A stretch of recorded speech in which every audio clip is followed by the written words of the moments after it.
Hello welcome to Sally kitchen. ഇന്ന് ഞാൻ bread കൊണ്ട് ചെയ്യാൻ പറ്റുന്ന ഒരു സിമ്പിളായിട്ടുള്ളൊരു സ്നാക്കുമായിട്ടാണ് വന്നിട്ടുള്ളത്. കുറച്ച് വെറൈറ്റിയാണ് ചെയ്യുന്നത്, പക്ഷേ നല്ല ടേസ്റ്റുമാണ്, എളുപ്പമാണ് ഉണ്ടാക്കിയെടുക്കാൻ വേണ്ടിയിട്ട്. ഈ ഒരു മഴക്കാലത്ത് ചൂടോടെ കഴിക്കാൻ പറ്റുന്ന ഒരു സ്നാക്ക് ഐറ്റം കൂടിയാണ്. അപ്പോൾ എങ്ങനെയാണ് ചെയ്തെടുക്കാൻ നോക്കാം. പിന്നെ എൻ്റെ ലാസ്റ്റത്തെ വീഡിയോ ഒരു ഗീവ് അവേ അനൗൺസ്മെൻറ്റ് വീഡിയോ ആയിരുന്നു. ഞാൻ 10 പേർക്ക് ഗിഫ്റ്റ് കൊടുക്കുന്നുള്ള രീതിയിൽ ഒരു ഗീവ് അവേ ഇട്ടിട്ടുണ്ടായിരുന്നു. പിന്നെ എനിക്കത് കണ്ടിന്യൂ ചെയ്യാൻ പറ്റിയിട്ടില്ല. അനൗൺസ്മെൻറ്റ് വീഡിയോ ചെയ്തത് മാത്രമേ ഉള്ളൂ. അതിനുശേഷം ഞാൻ വീഡിയോസ് ഒന്നും ചെയ്തിട്ടില്ല. അതിൻ്റെ റീസൺ ഞാൻ കമ്മ്യൂണിറ്റി ടാബിൽ ഇട്ടിട്ടുണ്ടായിരുന്നു. അപ്പോൾ ഇതാണ് ഫസ്റ്റ് വീഡിയോ. ആ വീഡിയോ കാണാത്തവർ ഒന്ന് കാണണം. ഡിസ്ക്രിപ്ഷൻ ബോക്സിലൊക്കെ ലിങ്ക് കൊടുക്കാം. എല്ലാവരും പാർട്ടിസിപ്പേറ്റ് ചെയ്യുക. 10 പേർക്ക് സമ്മാനം കൊടുക്കുന്നുണ്ട്. അപ്പോൾ വിൻ ആവാനുള്ള ചാൻസ് കൂടുതലാണ്. 5 ലക്ഷം സബ്സ്ക്രൈബേഴ്സ് ആവുന്നവരെയാണ് ഞാൻ ഈ ഒരു ഗീവ് അവേ കൊണ്ടുപോകാമെന്ന് പറഞ്ഞിട്ടുണ്ടായിരുന്നു. ചെയ്യേണ്ടത് ഇത്രയേ ഉള്ളൂ. എല്ലാ വീഡിയോസിലും കമൻറ്റ് ചെയ്യുക, ലൈക്കും ഷെയറും കൂടി ചെയ്യാം. അപ്പോൾ എങ്ങനെയാണ് ഈ ഒരു സ്നാക്ക് റെഡിയാക്കി എടുക്കാൻ നോക്കാം. ചാനൽ ഇതുവരെ സബ്സ്ക്രൈബ് ചെയ്തവരാണെങ്കിൽ ഒന്ന് സബ്സ്ക്രൈബ് ചെയ്തിട്ട് സപ്പോർട്ട് ചെയ്യണം. വീഡിയോ ഇഷ്ടപ്പെടുകയാണെങ്കിൽ ലൈക്ക് ചെയ്യാനും അതുപോലെ ഷെയർ ചെയ്യാനും മറക്കരുത്. അപ്പോൾ ആദ്യം ഇതിന് വേണ്ടിയിട്ടൊരു സോസ് റെഡിയാക്കി എടുക്കണം. ഞാൻ പറഞ്ഞല്ലോ, ഒരു വെറൈറ്റി ആയിട്ടുള്ള രീതിയിലാണ് ചെയ്യുന്നത്. ഒരു ഫ്രൈ പാനിലേക്ക് 1 ടേബിൾ സ്പൂണോളം ബട്ടർ ഇട്ട് കൊടുക്കുന്നുണ്ട്. ബട്ടർ മെൽറ്റായിട്ട് വരുമ്പം ഒരു 2 അല്ലി വെളുത്തുള്ളി ചെറുതായിട്ട് കട്ട് ചെയ്ത് കൂടി ഇട്ട് കൊടുത്തിട്ട് ജസ്റ്റ് ഒന്ന് സോട്ട് ചെയ്തെടുക്കുന്നുണ്ട്. പിന്നെ ഇതിലേക്ക് ഒരു 2 ടേബിൾ സ്പൂണോളം മൈദയാണ് ചേർത്ത് കൊടുക്കുന്നത്. ലോ ഫ്ലെയിമിലിട്ടിട്ട് നമുക്ക് മൈദ കുക്ക് ചെയ്തെടുക്കണം. അപ്പോൾ ഇതുപോലെ ഒന്ന് ഇളക്കിയിട്ട് കുക്ക് ചെയ്തെടുക്കുക. മൈദ ഒന്ന് സോട്ടായിട്ട് ഇതുപോലെ പതയൊക്കെ വന്നിട്ട് വരുന്ന സമയത്താണ് ഇത് കുക്കായിട്ടുണ്ടാവുക. ഇതിലേക്ക് ഒരു 1.5 കപ്പ് പാല് ചേർത്ത് കൊടുക്കുന്നുണ്ട്. പശുവിൻ പാലാണ് ചേർത്ത് കൊടുക്കുന്നത്. തിളപ്പിച്ചിട്ടൊന്നും ഇല്ല. ഇപ്പോഴാണ് നമ്മൾ ഇതൊന്ന് ചൂടാക്കിയെടുക്കുന്നത്. പാല് ചേർത്തിട്ട് നന്നായിട്ട് ഇളക്കി മിക്സ് ചെയ്തെടുക്കുക. പിന്നെ നമ്മൾ ഇതൊന്ന് തിക്കാക്കി എടുക്കുന്നുണ്ട്. അപ്പോൾ ഈ ഒരു സമയത്ത് തന്നെ ആവശ്യത്തിനുള്ള ഉപ്പ് നോക്കിയിട്ട് ചേർത്ത് കൊടുക്കണം. ഈ ഒരു സോസ് നന്നായിട്ട് തിക്കായിട്ട് വരണം. പിന്നെ മിക്സ് ചെയ്യുന്ന സമയത്ത് മൈദൻ്റെ കട്ടകളൊന്നും ഉണ്ടാവരുത്. അതിങ്ങനെ ഇളക്കിക്കൊണ്ടിരിക്കുമ്പോൾ തന്നെ നിങ്ങൾക്ക് മനസ്സിലാവുന്നുണ്ടാവും, നല്ലോണം ഇതുപോലെ തിക്കായിട്ട് വരും. നമുക്ക് അത്യാവശ്യം നല്ല തിക്കായിട്ടാണ് കിട്ടേണ്ടത്.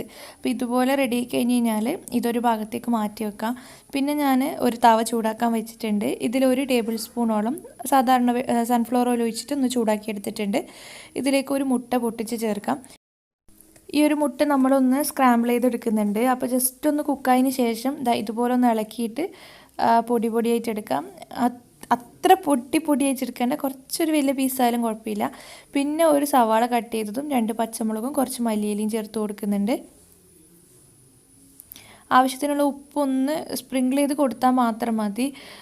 നമ്മൾ സോസിൽ ഉപ്പ് ചേർത്തതുകൊണ്ട് ഇതിൽ അത്രേ വേണ്ടൂ. എന്നിട്ട് നമ്മളിത് ഡയറക്റ്റ് ആ ഒരു സോസിലിട്ടിട്ടൊന്ന് മിക്സ് ചെയ്തെടുക്കുകയാണ് ചെയ്യുക. അപ്പോൾ സോസ് ഇപ്പം ഫ്ലെയിം ഓൺ ചെയ്തിട്ടൊന്നുമില്ല. ഫ്ലെയിം ഓൺ ചെയ്യാതെ തന്നെ ഇങ്ങനെ മിക്സ് ചെയ്തെടുത്താൽ മതി.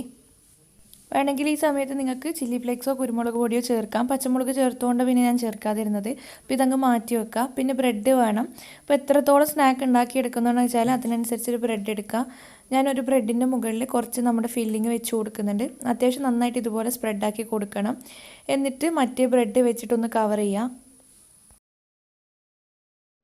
പിന്നെ ഇത് നമുക്ക് ചെറിയ സ്ക്വയറായിട്ട് കട്ട് ചെയ്യണം. അപ്പോൾ അതിന് വേണ്ടിയിട്ട് 4ആയിട്ട് കട്ട് ചെയ്തെടുക്കാം. ഇതിപ്പോൾ ഹോൾ ബ്രെഡ് ഇങ്ങനെ തന്നെ പൊരിച്ചെടുക്കുകയാണെങ്കിൽ അങ്ങനെ പൊരിച്ചെടുത്തോളൂ. അല്ലാന്നുണ്ടെങ്കിൽ 2ആയിട്ട് കട്ട് ചെയ്യാം. അത് നിങ്ങളുടെ ഇഷ്ടത്തിനനുസരിച്ചിട്ട് ചെയ്യാം. കാണാൻ കുറച്ച് ഭംഗിയുണ്ടാവാം 4ആയിട്ട് കട്ട് ചെയ്യുന്നതായിരിക്കും. അപ്പോൾ ഞാൻ ഇതുപോലെയാണ് കട്ട് ചെയ്തെടുക്കുന്നത്. ഇതുപോലെ എല്ലാം ചെയ്തെടുക്കണം. അപ്പോൾ ഇതുപോലെ തന്നെയാണ് എല്ലാം ചെയ്തെടുക്കുന്നത്. ആദ്യം ഒരു ബ്രെഡ് വെക്കുക. അതിൻ്റെ മുകളിൽ ഒരു തിക്കായിട്ട് തന്നെ ഫില്ലിങ് വെക്കണം. അല്ലെങ്കിൽ പിന്നെ ലാസ്റ്റ് ആ ഒരു വൈറ്റ് സോസിൻ്റെ ആ ഒരു ഫ്ലേവർ നമുക്ക് കിട്ടില്ല. എന്നിട്ട് അടുത്ത ബ്രെഡ് വെച്ചിട്ട് കവർ ചെയ്തിട്ട് 4ആയിട്ട് കട്ട് ചെയ്തെടുക്കുക. പിന്നെ ഇത് മുക്കി പൊരിക്കാൻ വേണ്ടിയിട്ട് ഒരു ബാറ്റർ ഉണ്ടാക്കാൻ വേണ്ടി 1 കപ്പ് കടലമാവ് എടുത്തിട്ടുണ്ട്. ഇതിലേക്ക് 1 ടീസ്പൂണോളം മുളക് പൊടി, പിന്നെ ഒരു 1/2 ടീസ്പൂൺ മഞ്ഞൾപ്പൊടി,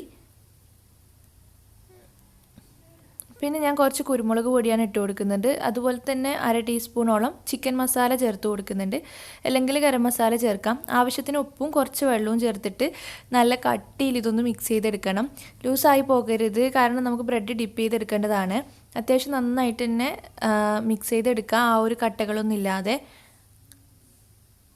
അവസാനം ഇതിലേക്ക് ഒരു 1/4 ടീസ്പൂൺ പകാരം ചേർത്ത് കൊടുക്കുന്നുണ്ട്. ബേക്കിംഗ് സോഡ 2 പിഞ്ച് മതി.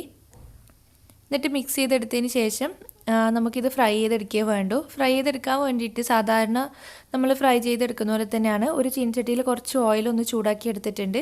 എന്നിട്ട് നമ്മൾ റെഡിയാക്കി വെച്ച ആ ഒരു ബാറ്ററിൽ ഓരോ ബ്രെഡിൻ്റെ ആ ഒരു സ്ക്വയർ ഉണ്ടല്ലോ അത് ഡിപ്പ് ചെയ്തിട്ട് എണ്ണയിലേക്ക് ഇട്ട് കൊടുക്കുക. ഡിപ്പ് ചെയ്യുന്ന സമയത്ത് കംപ്ലീറ്റ് ഒന്ന് ഡിപ്പ് ചെയ്തെടുക്കാൻ നോക്കണം. പിന്നെ മീഡിയം ഫ്ലെയിമിൽ ഇട്ടിട്ട് ഫ്രൈ ചെയ്തെടുത്താൽ മതി. പെട്ടെന്ന് തന്നെ ഫ്രൈ ആയി കിട്ടും. ഒരു ഭാഗം ഒന്ന് റെഡി ആയി കിട്ടുമ്പോൾ മറിച്ചിട്ട് കൊടുക്കുക. എന്നിട്ട് ലൈറ്റ് ആയിട്ടുള്ള ആ ഒരു ബ്രൗൺ കളർ ആവുന്നവരെ ഫ്രൈ ചെയ്തെടുക്കുക. എണ്ണ കുടിക്കുന്ന പ്രശ്നമോ അങ്ങനത്തെ പ്രശ്നമൊന്നും ഇല്ല. നമുക്കിത് എണ്ണയിൽ നിന്ന് മാറ്റാം. അപ്പോൾ നല്ല സിമ്പിളായിട്ട് വെറൈറ്റി ആയിട്ട് ചെയ്യാൻ പറ്റുന്ന ഒരു സ്നാക്കാണിത്. അപ്പോൾ അടുത്ത ബാച്ച് ഇതുപോലെ തന്നെ ഇട്ട് കൊടുക്കുകയാണ്. അപ്പോൾ നിങ്ങൾ ഇതുവരെ ഇങ്ങനെ ട്രൈ ചെയ്തിട്ടില്ല എന്നുണ്ടെങ്കിൽ ട്രൈ ചെയ്യണം, ഫീഡ്ബാക്ക് അറിയിക്കണം. ഇതൊന്ന് കട്ട് ചെയ്തിട്ട് ഇതിൻ്റെ ഉൾഭാഗം കൂടി കാണിക്കാം. ഇത് കാണുമ്പോൾ തന്നെ മനസ്സിലാകുന്നില്ല, ഇതിൽ എണ്ണയൊന്നും കുടിച്ചിട്ടില്ല. അപ്പോൾ ഉള്ളിൽ ആ ഒരു വൈറ്റ് സോസൊക്കെ വരുന്നത് കൊണ്ട് പ്രത്യേക ഒരു ടേസ്റ്റിനാണ്. ട്രൈ ചെയ്തിട്ട് നിങ്ങളുടെ ഫീഡ്ബാക്ക് കമൻറ്റ് ബോക്സിൽ പറയാം. വീഡിയോ നിങ്ങൾക്ക് ഇഷ്ടപ്പെടുകയാണെങ്കിൽ ലൈക്ക് ചെയ്യാനും ഷെയർ ചെയ്യാനും മറക്കരുത്. താങ്ക്